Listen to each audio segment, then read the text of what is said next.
Hey y'all, I am back with hopefully the last installment of my series on losing and rebuilding my career.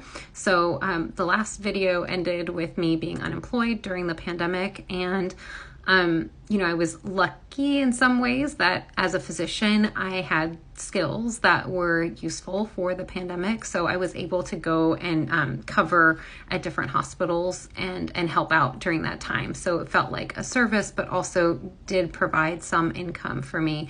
Anyone who's followed me before knows that I went to New York back in April of 2020. I didn't get paid for that. That was a volunteer opportunity. But afterward, I was able to find other opportunities that paid. So this graph has two major positive inflection points in the last couple of years. They're here and here. And this here was when I left a pretty toxic job. And then this was as I came out of unemployment. Those two times have one thing in common, which is that both times I reached out to somebody, not for a job posting that already existed, but to ask to create a job.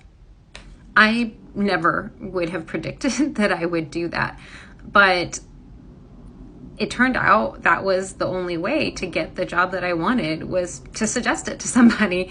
And ultimately, if I hadn't done it the first time, I wouldn't have been in the position to do it the second time.